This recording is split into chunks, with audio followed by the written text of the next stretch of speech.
Are. What is going on? Celso Oliveira here with Erik Holstrom. We have a great show for you. And look, this is the only show we're going to have in 2 weeks. Next week, we are going to be off. There's no game, but we first have to break down Erik's visit. And after that, we're going to talk a little bit about all the drama that's been surrounding LAFC. I mean, it's warranted at this point. We're first place on everything. And Erik's going to comment a little bit about the Sonny that came after him, which I think it's a very, very interesting story. But as you guys know, and I know you're eager, and this is going to be your episode, Erik. You're going to be doing most of the talking on this one. The game was a snooze fest. But first, Fugazi.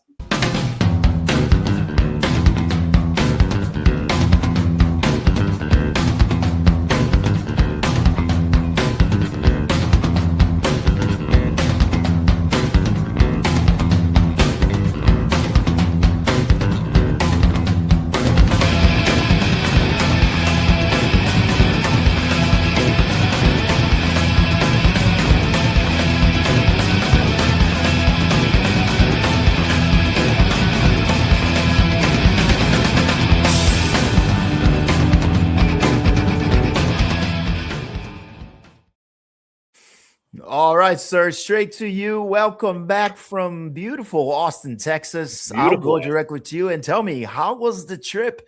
And again, tell me about the experience of being in that stadium for the first time.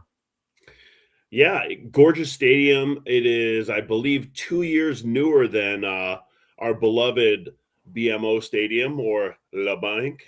And Austin is a very nice, very charming city. Thriving food scene, a lot of tech industry, and it's really just a booming area and has been. The food truck scene was awesome too. I had a blast at that stadium. All in all, I will say as well that a lot of Texas is a fairly affordable away day. Even a hotel, we stayed basically 2.5 blocks from the stadium. It was like $115 a night. So it's a pretty affordable trip. And like I said, the stadium was beautiful. It's nice everywhere on the inside. There's a bunch of great food trucks that are all over around the stadium. And man, all in all, just a very pleasant away day. And I'm looking forward already. I think this might be one I have to do next year also. So Erik, talk to me a little bit about the presence of the 3252. I saw a couple comments online saying that we are not traveling as big as we used to, and there's maybe reasons for that. And we don't want to really speculate at this point, but how was the interaction with other LAFC fans? And hey, shout out to Mo, right? You got to see Mo in Austin. That was a surprise. Yeah, tell me a little bit about the supporters, outside of the food scene and all the stuff that I know Austin's just popping. Yeah, it was a pretty lightly attended match by the supporters. Basically, it was the number honestly was around 30 or so of us, and that was it. But almost all of them traveled from Los Angeles. I was one of the few that traveled shorter than Los Angeles, and there was one that was actually a transplant living in Austin. So, it was a small trip from what I hear. A lot of the Texas trips are small. Advantages to it, obviously, is that you don't have the security all over you like your criminals the whole time. Some of the away games, especially like San Jose and Carson, no brainer. Even like Nashville, we get pretty big away trips. Nashville's always a pretty well attended one, but from what they're saying, a lot of the Texas away days are pretty lightly attended. And I think we saw from the Dallas game we went to last season, there wasn't a huge presence of the traveling fans either. Well, there was the Sonny there. And I'm going to start calling you all the Sonny, and there would be a reason for that, because they were there.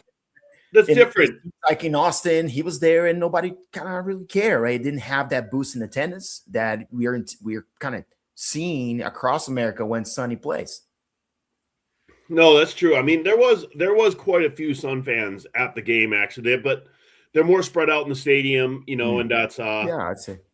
Yeah, but the traveling supporters, through the getting tickets through the 3252 as part of that, and being part of the traveling organized supporters, which means you're showing up the game and you're singing. whether you're 25 or 30 people, you're going to sing just as loud as if you have 200 people show up, because that's what you do. You're there to cheer for the boys, and you're not just there as a fan. Like you're there to make them feel like they're not alone. No, bro, like that's just before the game goes on. There was a couple comments online you make, and I just want to go directly at them. Is the fact that it maybe got misunderstood in social media, which happens all the time. But it seems like the LAFC fans, for as small of a crowd as the supporters were, and it seems like you guys were pretty loud, didn't really acknowledge the the supporters in there. So I'll just give you a kind of opportunity to kind of talk about that, and maybe some of the comments that you saw, and what you agree with and what you don't agree, and how that transpired during after the game. Well, pretty much after every game, the visiting supporters will kind of go down to the top of the second. We're always at the second level, and we all just put our scarves up for the players. And the one thing that I noticed is that I think the LAFC players, they're really tired. You can't blame them for that. And I think it was that might be some of it. Yeah, that could be. I think it was a tough game for them as well. But we were down there, and none of the players really walked over and like kind of looked up and saw that we were there, which, I don't mean this to be like a egocentric thing, but like they always do that at the games, almost always. And it didn't happen. The only player that came over, looked up and kind of gave the clap was former LAFC captain Ilie Sanchez. And I just remember we're all there holding our scarves and our flags up. And I remember just kind of like, the only player that comes over is the Austin player. None of our players did. And I put up a tweet, and I don't know if part of it is just like lost in translation, because I know there's a lot of translation on X is rough. But I think fans and supporters got conflated, and because Son did do his walk around the stadium, like clapping for all the fans in the bottom row, like he does all the time. But I wasn't talking with the fans; I was talking about the supporters that showed up and sang every day.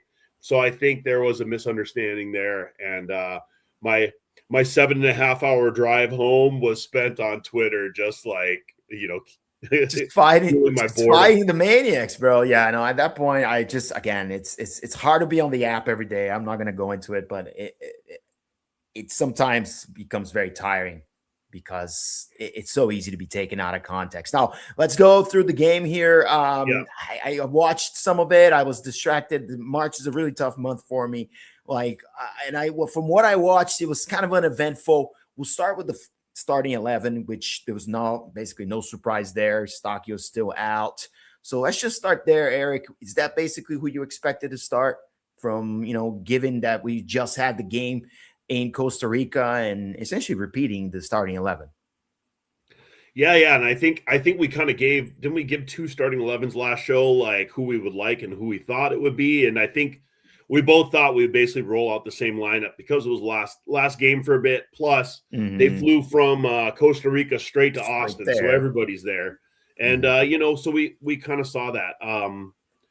I thought the boys definitely looked tired. The whole lineup did, and Son in particular looked tired. He looks off to me, and that's maybe something we can get into in a bit. But as far as the rest of the team, they kind of showed up. They did their thing.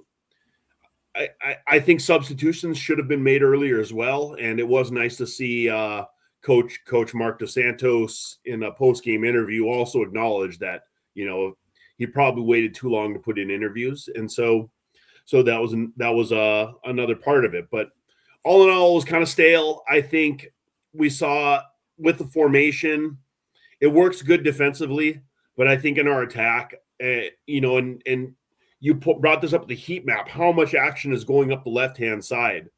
And there was more of that as well this game. There was a couple of attacks where I looked, and I counted 4 LAFC guys all up on the left side. There was 5 Austin defenders.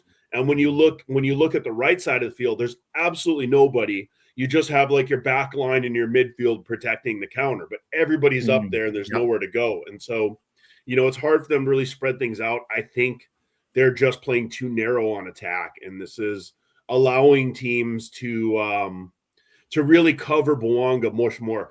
One thing with Bouanga is Bouanga can dribble past 2 guys. Not every time, but he can do it somewhat consistently. But he can't get past the third guy. And so when you have 4 guys, they're tripling him. They're triple defending. Well, it's not just that. We're playing so narrow. We're playing so narrow together that there's going to be two guys on Son. There's going to be two guys on Bouanga. There's going to be 1 to 2 guys on Son. And then there's the other guy who kind of floats, and he's going to kind of keep an eye on, if you have Segura in there as well as a midfielder. So when Bouanga gets past 2, they're able to kind of rotate the third guy to get into his way without kind of leaving their shape on the other guys. Like teams they'll hand off guys to like keep it covered. So since they're too tight in the quarters, none of the players have the space to really operate when they get that. And I think this is the problem with the attack. They just need to look at like what parts of the field the guys are occupying, and I think they just need to get spread out a little bit more. That's my opinion, but hopefully the coaching team is going to really look at this and work on it over the break. Yeah, I think if I can judge Mark Dos Santos, and we will go into it a little bit more, is the substitution pattern. It still hasn't been established and proven to me. Now, it's worth remembering that he changed the team for the Alajuelense game in Costa Rica, and it worked, right? Nathan Ordaz ended up scoring, and as those guys came in, I felt like the team got lighter. So at the same time, like with Cherundolo, it was very constant. These guys would come in at the 63rd minute, and there would, 2 or 3 of them, and you sort of knew that LAFC would continue to play the same way with just some replacement players. That is not happening today. So I agree with you. This is an Austin team that didn't have Danny Pereira, Brandon Vasquez, Robert Taylor, and Owen Wolf. So they were basically without their best players. So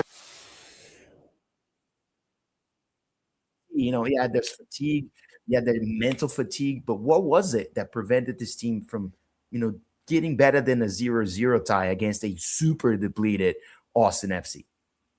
Yeah, the only real good chance we have was Delgado smacking the crossbar towards the end of the game. And I really think this is a game that begged for subs. I'm kind of speculate. I don't want to get obviously into MDS's head, but I do think that they have to have the thoughts that Bouanga and Son are both kind of in a slump right now, and they need to break them out of it. So they need them. You can't get out of a slump sitting on the bench. You need to be in the field and keep playing until you can get that figured out. But on the other hand, like off the ball, like Son looks noticeably really tired and really fatigued. Like he's not hustling like he should be. The other thing with him is his free kicks. His free really kicks, he's been putting them over the bar, and this is something we wouldn't see him do last season. So in El Gilense, there's that left-footed service that was well over the bar and out, completely wasted efforts. And he doesn't usually waste efforts. So looking at this kind of tells me something's not right with him. Something's also not right with the spacing in the attack as well. So I think there's a little bit to go around and all that needs to improve. And the one thing I would have loved to see an Ordaz substitution last night for Sonny. I thought this should have happened around the 70th minute, but it didn't. And I think they're trying to play through it. But we've seen Ordaz come in and really light it up. He's been scoring at a rate of 0.71 goals per 90. So let's go through these substitutions here together, bro. So there was only 3 of them used. Austin used all 5 of them, and it was Amin Boudry came in on the tough to read 73rd minute. Yeah. And Tyler Boyd, same thing. And then Hollingshead comes in as well. So unused, Artem Smoliakov, Ryan Raposo, and Nathan Ordaz. So I can see the concern here. Now, we were talking about Artem Smoliakov before the show, and the fact that it seems to be the odd man out. Josh Gross sent something saying something online. So let's go through this. What's going on with the bench? And, if everybody's fatigued, why not give these guys a chance? Or maybe we're just playing for the 1 point of the road, Erik, which in this league is all you need. No, it's true. It's true. It is all you need is a 1 point in the road. And 1 point's fine, and I said this to the rest of the reporters leaving, and they all agreed that like, we'll happily take this point, go into the break. We are undefeated. We're still going to be at least tied at the top. Turns out that we're now alone at the top of the West. So, you know what can you do? To be sitting at first place at this point of the season and to have gone through 2 rounds of the no longer CCC. first in the supporter shields. Sorry for cutting you off. So now Nashville's number 1. But yes, first place in the West. Yes. First place in the West. Yeah. But we're second in supporter shield. We are now second in supporter shield behind And Nashville, which is impressive. And they have us on tiebreaker, you know. Yeah, it's tough. Also on a CCC run, notably, I think, which, you know, is hard to sustain. But anyways, end of the day, we're through 2 rounds. We're undefeated. We're sitting first in the West. You know, you can't really split hairs too much. You brought up the strength of our opponent. That is a valid concern at this as well. So, you know, we'll see how that goes. But there's definitely no need to panic. Erik, I want to briefly talk about the record-setting metric that happened in Austin with Hugo Lloris securing another clean sheet. And just basically LAFC haven't conceded all season outside of the 2 CCL goals against Alajuelense. By the way, we'll break down that game and what's going on in CCL in a little bit. But for now, I'm still want to talk to you about this. So, like, that to me is one thing to notice. Like, what are you seeing, like, maybe that in that defensive effort that is allowing us to do that, right? But it doesn't matter. Doesn't matter at all that we just reached this record. Yeah, I mean, our defense is fantastic. It's I mean, so much to the point, me looking at it, Aaron Long comes back from injury. Like, what do we do with our defense? Like, this becomes a huge problem because Tafari and Porteous are lights out back there. Segura, as much as people kind of complain about him on the left, like he's more playing as a center back. And this is something, you know, there was a Josh Gross tweet earlier in here about Artem Smolyakov and this whole matter. He asked him about that. And, you know, they're trying to fit Artem as a center back. And I think it seems MDS doesn't really want his fullbacks to play like fullbacks. He wants the one, at least on the left and both sides, to kind of play more like center backs. So right. This is how they're protecting the goal, is with 4 guys basically with their priority in the back line. And so I like it. It also doesn't crowd the left side, which we've saw so many times. Hollingshead gets burned all the time going up front if he's playing the left field. And then we have no coverage and we get exposed. And that's something that Marc Dos Santos did not want. And that is why you see Eddie Segura there.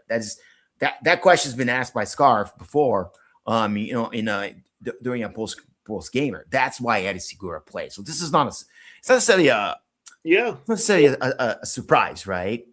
But so it's almost like we're playing with 3 in the back, which is super. I wonder, you know, and I wonder if when Long comes back, if it basically they just if post World Cup, bro. Like, I mean, he's not coming back before the World Cup, and that's information directly from the club. And now medical outcomes change, but the club said that, you know, he probably is not going to be coming back. I could be wrong. I know Igor Jesus definitely not World Cup. Maybe we'll see Aaron before that. But why rush it? Why rush if it's working? He's under contract. You know what I mean? Wait until the World Cup. Wait until this natural break that we have, and then crush it. We've seen so many guys come back early from injury and hurt themselves. There's absolutely no reason for Aaron Long to come back for playing lights out like that. But, dude, here's the thing. MLS threw a tweet out there 2 hours ago basically saying that all these teams that had records, right, for not having scored on. And then I went and checked where they ended up in their season. And then here we are, you know, and then I'll talk about LAFC. And I want to know, where do you think we're going to end? I think we have enough now to make a prediction where we end this year. New York Red Bull finished 3rd out of 7 in the East on 2007. Seattle finished 3rd out of 7 in the West in 2009. Vancouver finished 5th out of 9th in the West in 2012. St. Louis finished 13th out of 15th in the West in 2025. And LAFC now basically having an opportunity in the West. And these are the teams that had the longest streaks to begin a season without a goal. LAFC 450 minutes, Vancouver in 2012 427 minutes. My point is, Erik, doesn't matter that the defense is so good if our offense is not stellar. No, this is true. This is true. But, you know, and I think looking at our team right now, the biggest underperformance we have are the two The two best and highest medallions, the two profile DPs players are in the not team. playing. That is the dude. You know MLS, right? You know MLS. What happens when your two DPs don't play well?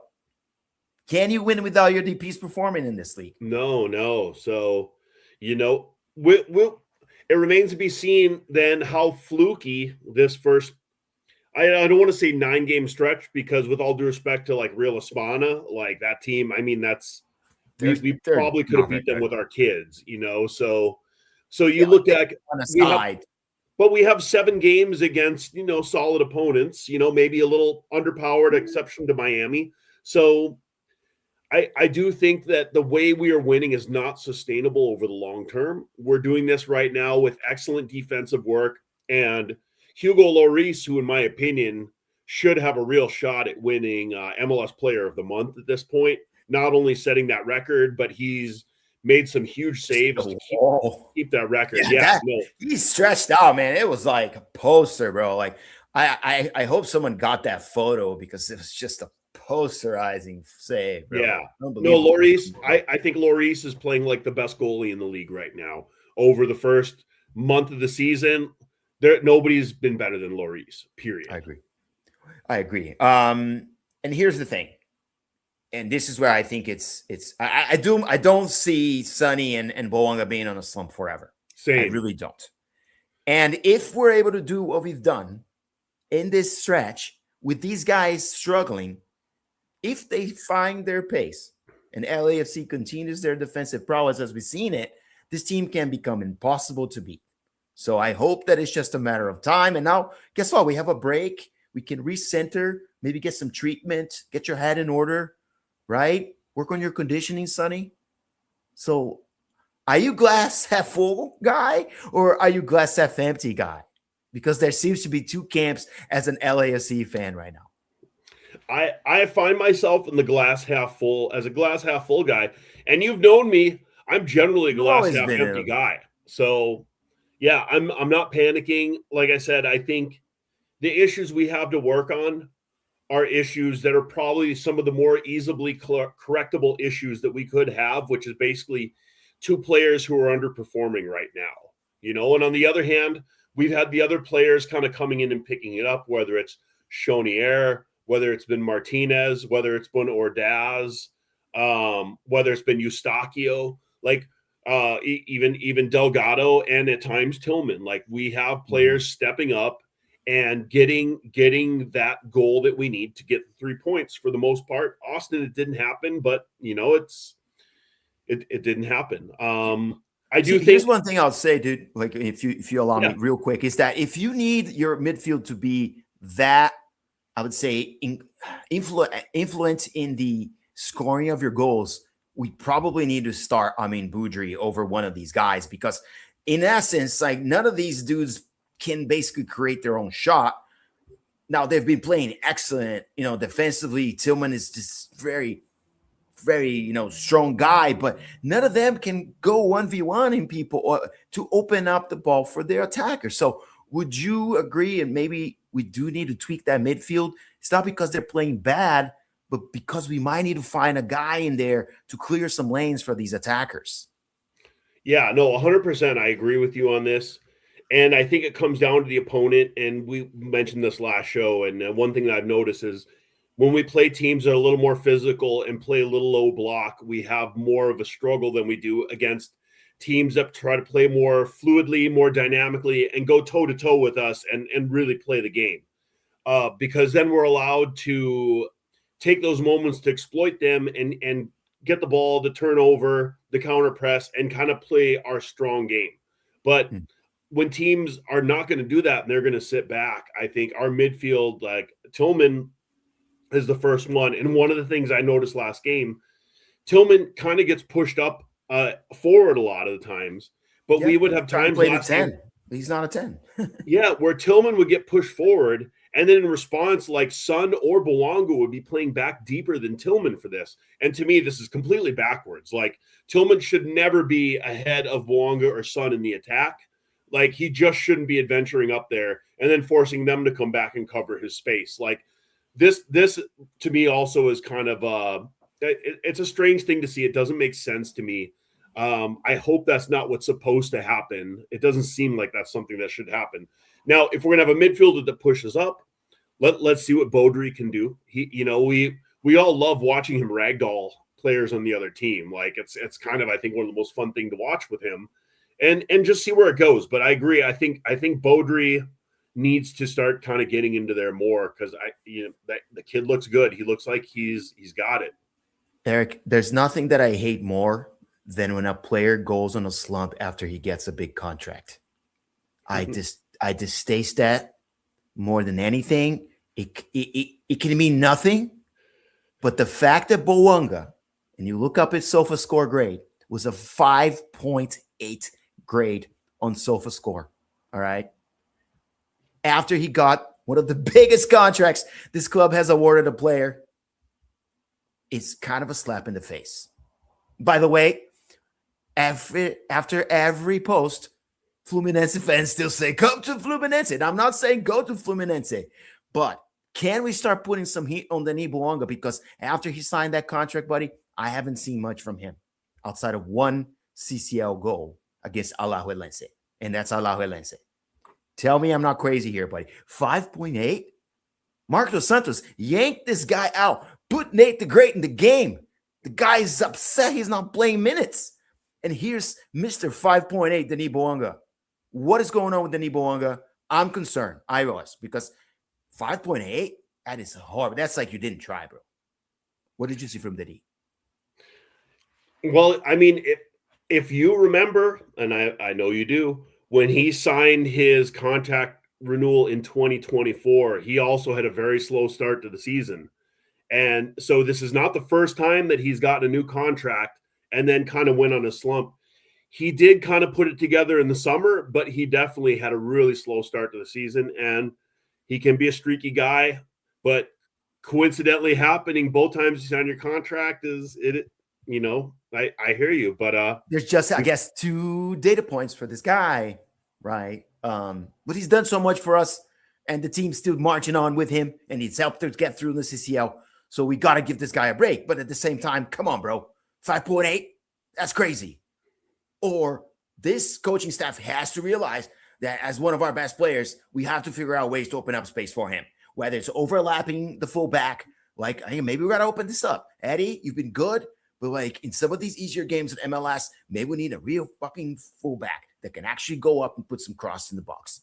And by the way, I think we need a reference in the box now. Am I crazy? If Giroud is there just to head balls in with this static system that we're playing, I believe we would be better. So there's something in there that is not clicking that I don't know what it is. Do you? No, agreed. And I did see them try. There was a sequence sometime around the 70th minute where Porteous went forward and got into the box and was looking for a cross, which never ultimately came, and he bailed out of the box pretty quickly. I would like to see him kind of sit there a little more, but again, their priority is on the defense. And if we're playing those center backs out there without anybody in front, we do need one of those 4 in the back line to crash the box and get in there for crosses. Now, who's going to cross them the ball? That's a whole other story, because right now we seem to have Sergi Palencia being the guy.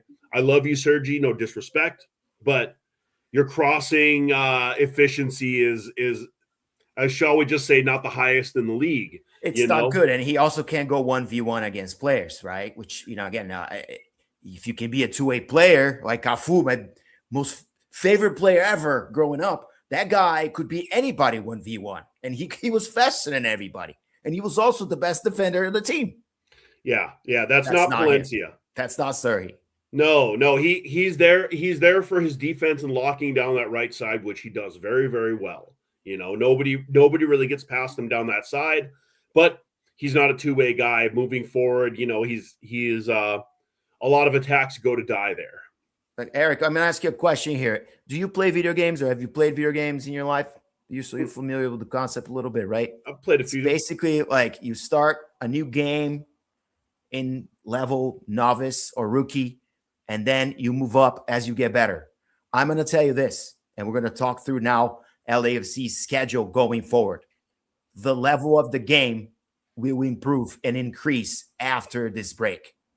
The next 5 games will bend will make or excuse me, will make or break LAFC.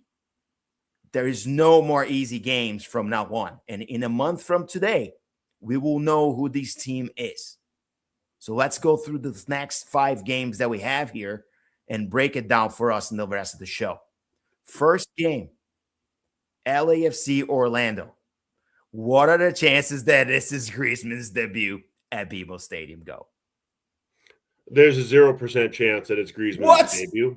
Yeah. What the fuck, man? Come on. Why? Tell me.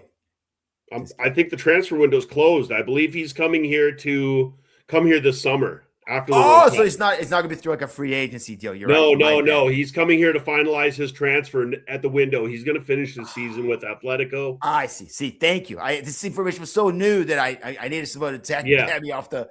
Okay. And that's my first comment on Orlando. Luckily, we're playing them now and we're not playing them later in the year. Okay, thank you. Thank you for talking me off the ledge. The Orlando we're playing now is, they had their coach fired 3 games in. That's how bad they're doing. And so it's Pareja.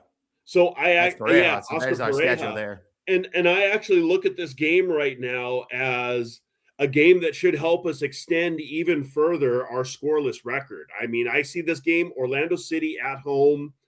This should be another clean sheet to me. I like seeing this game come up. I think this is going to be a very I'll just say a very, very winnable game we have going on. Problem is, very doable clean sheet.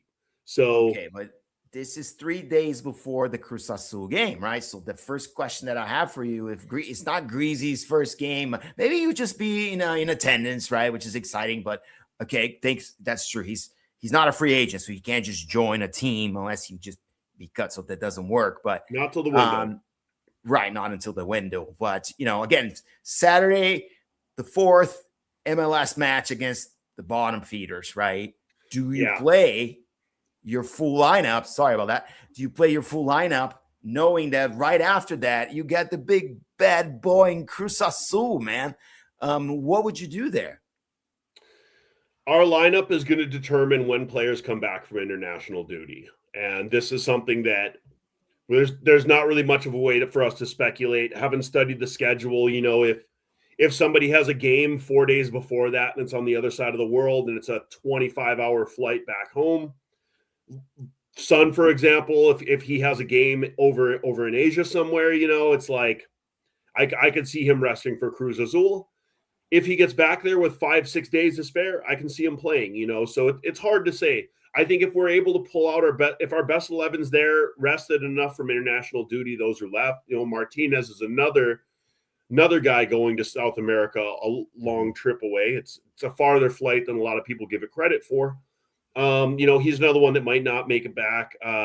Sonny. I think they all make it back, dude. Really, yeah. I really do. I do believe they will try to play. And I know like Boanga has done the crazy stuff after like 25 hours. You know what I mean, and plays the game. So I know I think you see them play. Boanga's a special guy. No, you're right. And like honestly, he probably should play. Like now we're gonna just milk the hell out of you. And if it doesn't work out by the middle of the year, we might have to move you. Right? Imagine if he completely goes on a slump. This game against Orlando, it's at home. The players are sleeping in their own beds.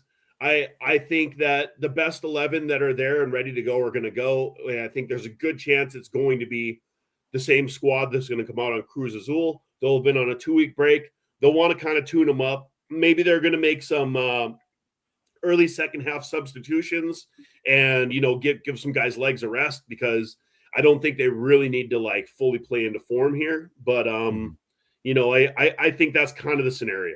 It's a tune-up game, and and the break works really well in our advantage. First game is going to be at BMO Stadium, so once again, we'll have the disadvantage of having to go to Mexico in that second leg, so you have to do well here, and Cruz Azul is no joke, bro. So let's kind of step back into the midweek game where LAFC goes to Costa Rica. And based on the images, it looks like there was almost more supporters in Costa Rica than there was in Texas. And it would explain why, right? Because, the same people travel all the time. We know who they are, right? And again, shout out to the 3252. They showed up. They went back to, they always, they did this for Real Hispana, but they always have like an orphanage that they kind of sponsor, and they show up there with clothing, they show up there with supplies and things like that for the kids and the teachers. And I saw they visited the same one they did a couple years ago. So,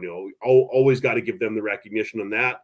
Supporters groups, it's more than just cheering for the team. It's they're an ambassadors for the club, and so it's good job, guys.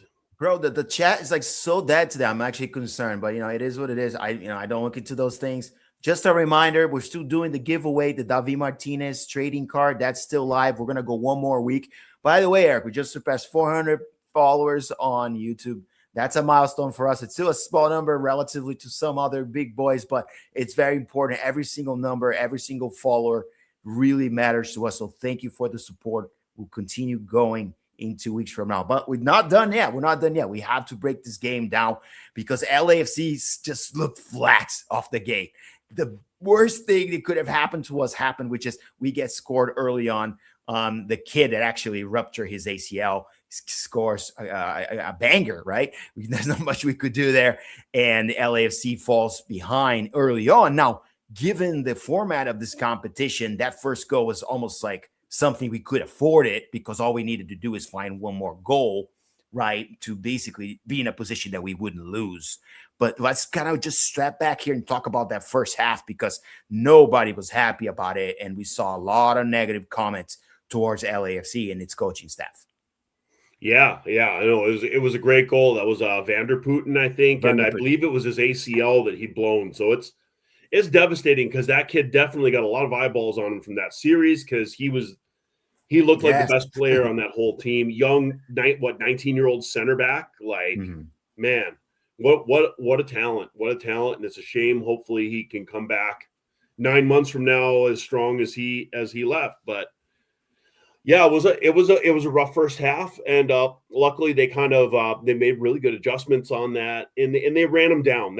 That's the other thing with the quality of the team is we have a higher level than Alajuelense has, and so we were able to run them down and kind of gas them out by the second half. And Alajuelense, like when it came to the Martinez goal, those guys were just too exhausted to close them down anymore, and that was that. But it was still a very small window, and he nailed it. As he's been nailing all season, his shooting has improved so much. The lanes are there because teams are kind of retracting as they defend against us to try to close the space on Sonny and Denis, and it opens up space in that front of the field. So the better shooters we have from outside of the box, the more we're going to hurt people. It's just unsustainable to ask these guys to do this every game. And guess what? It didn't happen against Austin. We couldn't do it.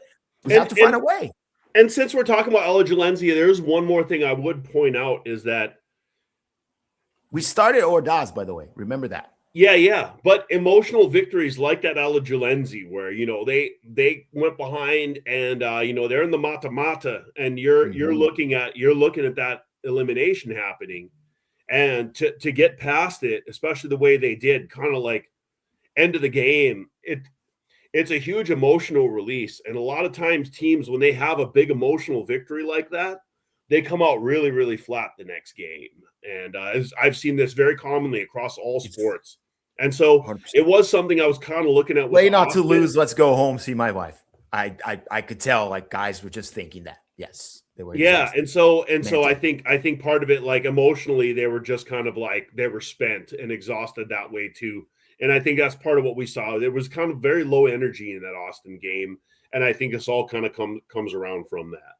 But let's talk about who actually scored the goals that matter for us in that game. It happened to be who? Nate the Great, Ordaz, and Davi Martinez, brother. So again, it has to be said that these two kids play really, really well. And then certainly Nate gets 0 minutes against Austin in a game that we had zero ideas. And I just didn't understand why he wouldn't repeat the same lineup. It maybe is the fact that the first half there was so poor, but this team without Eustáquio is really, really, really struggling to create. So why not allow Nathan to pick up some more minutes, and then be a little bit more aggressive. Take Chornier out, put Nate back in this game to try to give them some minutes, but talk to me a little bit about having the two youngsters play together and not just, without each other, or subbing each other. I don't see Chornier as the guy that would need to come out for Ordaz. I think in the But then you case of put this Markey last on the game, 6, right? I don't know. I'm just and thinking. Go and ahead. and with how Son looked, I wouldn't drop him back into the 10 either. I think to put Ordaz into that game, he would need to come out like would need to come out for Ordaz, which I would have loved to see that happen around the 65th minute, which a lot of the fans probably would have been upset about. But I think we would have had a better chance of winning that game. If you look at the last run that Sonny did where he got caught from behind, and this is another example of where I'm not sure what's right with him or whether he's just kind of lost half a step this offseason because hindsight's tackle. Yeah. I don't think he expected anybody to tackle him at that point. And so to me, cleared both guys and then just kind of, and they recovered. Guys recovered on him. Tackle. Yes. And guys, look, when he breaks away, guys normally aren't able to recover and tackle him, but they were. And I don't think he expected it, which tells me, I think with his head, his body has maybe slowed down a little bit from this, but this hasn't came into his calculations yet. He looked very surprised that he was caught from behind. I think if Ordaz was in that game, I don't think Ordaz would have been caught from behind, whether he gets in that position to get fed that ball, but he would have been in that spot. He's a very fast kid. I think that's an example where that could have been the goal that put us ahead. But I also think that with Son and Bouanga in a slump, I think he just wanted, Mark wants to keep them on the field to work it out. And I think that was the bigger goal at the time. And this is an interesting thing because Sonny played the two different positions in the two different games. As you pointed out, he was playing the 10 during the week. And then in the weekend game, he was trying to be up top, which I saw a ton of people like, why are you trying to play him the 10? Now we saw why, because he looks like in practice, he doesn't look so good. So the coaching staff is trying to find the best way to maximize our best player. And you see it. We're not in practice every day. The practices are not open to the media, so we don't have a clue what's going on, who's doing well, who's not doing well, who picked up a knock, who didn't pick up a knock. In Brazil, there's a daily journal, daily 30-minute program, and they go to each practice every day and tell you everything that's happening. It's micro detail. Here, we don't fucking know. He might have picked up a knock, and I think he did in the preseason, right? Which basically it just maybe showing right now. He missed some preseason time. He's just not himself yet. I don't know, but he's not himself. And if the two DPs, if you're not an MLS fan and you're just here because of Sonny, and I'm going to tell you this, as a designated player, if your designated players don't play well, it's really hard to win anything. So, Erik, the last segment of our show is to really dictate and talk about what's going to happen in these next 5 games. First off, we already talked about Orlando. That's basically said and done. I agree with you. I apologize. Didn't know that the Griezmann thing was going to happen in the summer. I haven't been really paying attention to Griezmann. But here comes the big bad Cruz Azul, and they look good, bro. Like they are, for me, one of the better Liga MX sides. And then in the middle of that, we have a Portland match. And then after that, if we get through Cruz Azul, we have to play San Jose, and they look good. So let's just kind of walk through the schedule here with me, starting with the first Cruz Azul game. How confident are you that LAFC can keep going on CCL, given that we likely have one of the hardest Liga MX teams to play in this round? Well, I mean, this is where we're going to learn what our team is really made of at this point and how good our team is. Cruz Azul is it's a top team in CONCACAF in Liga MX, I believe. Just in their roster spend, they're top 3. They're one of the big clubs right now. They've been one of the big clubs for 5 years. They play a very interesting style. They kind of play almost a Abel Ferreira, like they play anti-soccer. So that's going to be interesting to see how that works out as well. They're going to be basically breaking the game up a lot, trying to counterattack, and just, they're playing what is it, harem ball, I think they call it in some parts of the world, and anti-fuchi ball. So the anti-soccer, baby, just play to survive. I think we played the anti-soccer too. I mean, like it's crazy, especially without Eustáquio, which to me is the key to this match. If Eustáquio is back and is healthy, and again, just so much mystery around this man's injury. Like thank you, Drew Fisher. Awesome, Drew Fisher. Yeah, that was ridiculous. Completely ridiculous, right? But accidents happen, right? And we have to just kind of move on from that. But hopefully he'll be back for that game. And he seems like he just kind of suffered a setback.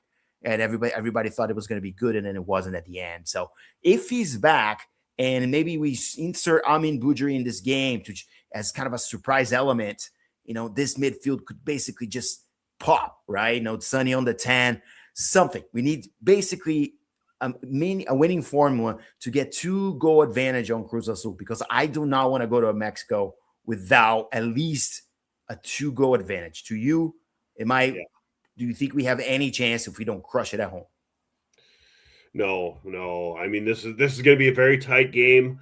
I like to think that this game is like a coin flip at the end of the day with who's going to come out on top. But I would have to say we got to be slight underdogs at this game. Not much, maybe 55-45, something like that. It's pretty close, but against Liga MX's teams, you can't. We're always going to be behind it. So I would rather play them than Toluca. I think Toluca is looking even more dangerous right now. They look really good. Which, if we go through, that's who we're probably going to have next. Or Carson.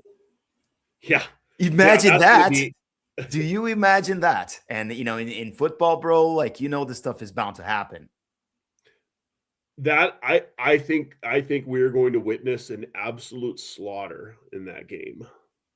Oh, in the Carson, that could be the end of the Vanny era. That could be the end of the Vanny era, but I think that's what's keeping him there, given that he's sucking again on league play. Yeah. But at the end of the day, this Cruz Azul, we're going to learn what our team's made of. They're going to have to really play well, and they are going to have to go ahead at least 2 goals. And 2 goals may not even be enough to go to Mexico. They really need 3. But the way that we've been scoring, I don't see how that happens. And keeping them off the board is going to be a trick. And, I think we're going to have to probably have Ivan on the show, because Ivan is a Cruz Azul fan as well. And I think he can help us break that down. So he's going to be busy. He's going to be doing the circuits.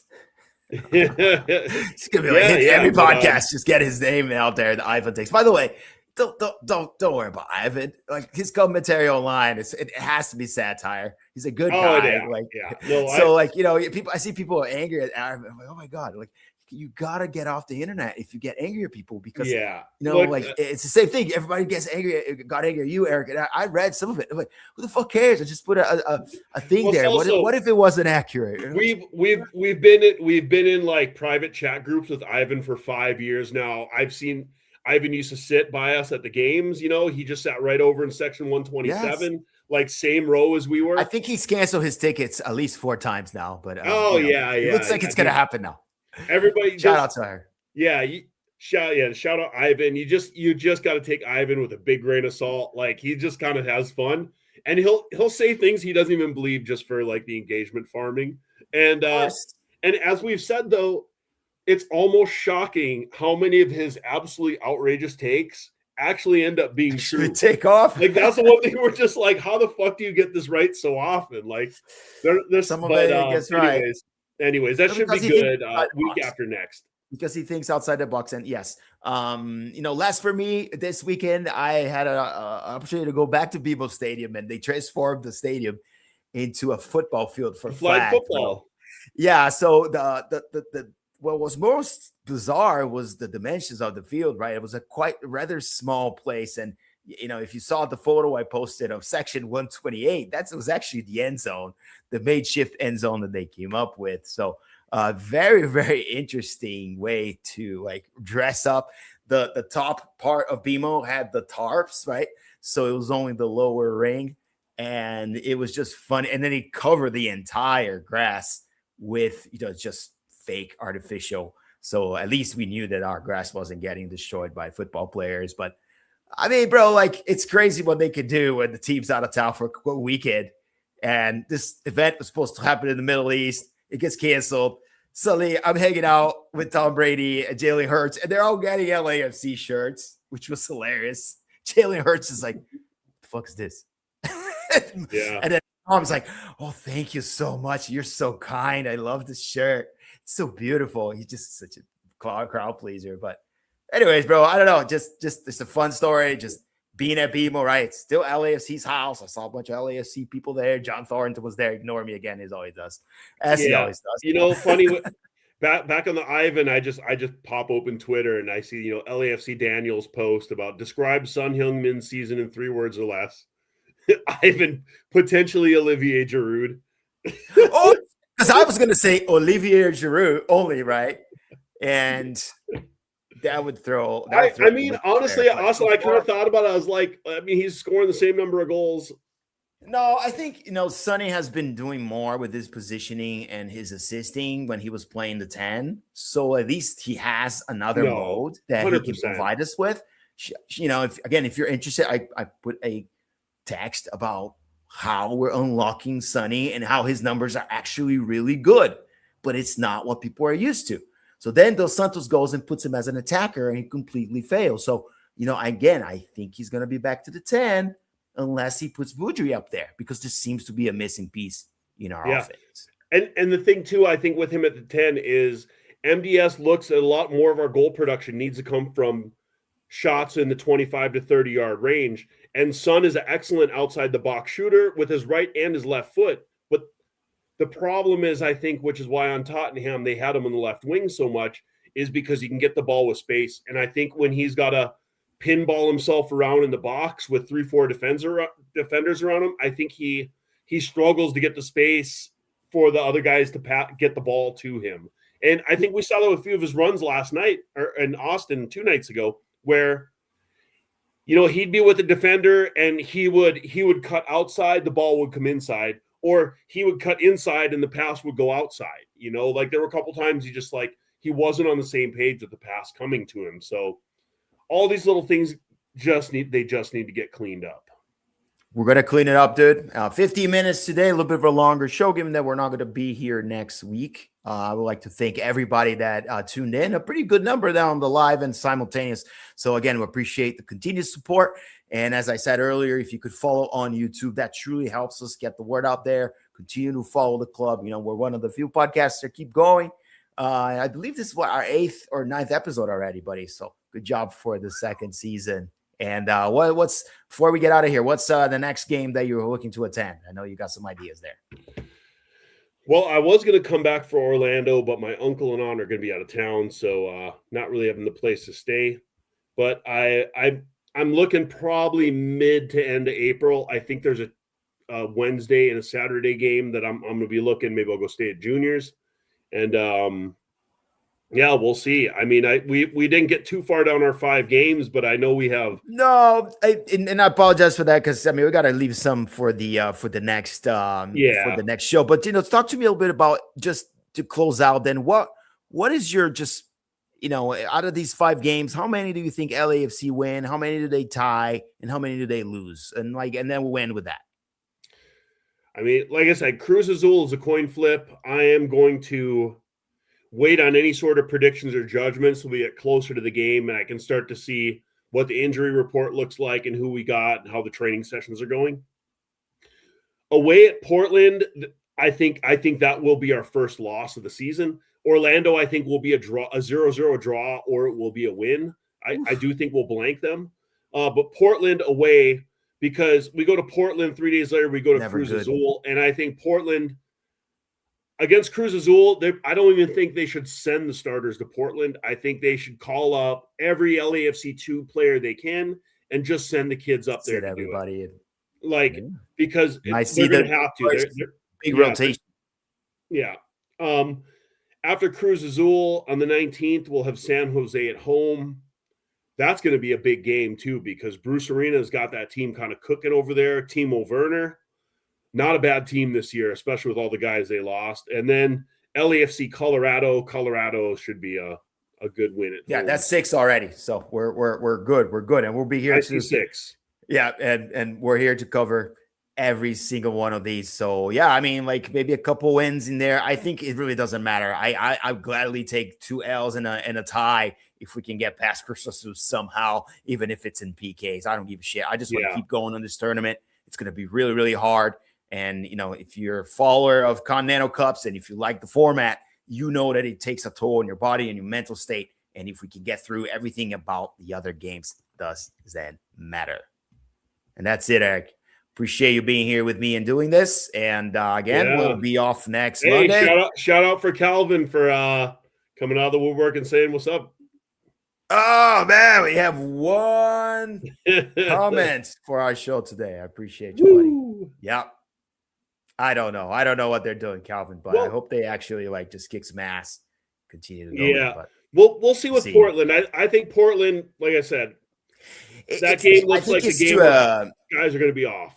I think, but you also could play, some of the guys like, 30 minutes so that they have pace and game shape, especially, after a little bit of a break. So, it comes and goes, bro. It's, you can make the argument either way. And if you guys know, some of these players don't like to not play twice a week. So, most of them believe that they can play twice a week. So, and Chirundle used to say, we do the same thing twice a week, whether we have a game or not. So it should be the same level of minutes and intensity, whether they're practicing or playing a game. So I expect them to be in Dallas, in Portland, to play Portland fully, maybe one or two pieces out. So that's it for us, guys. Thank you so much once again, and we'll see you next week.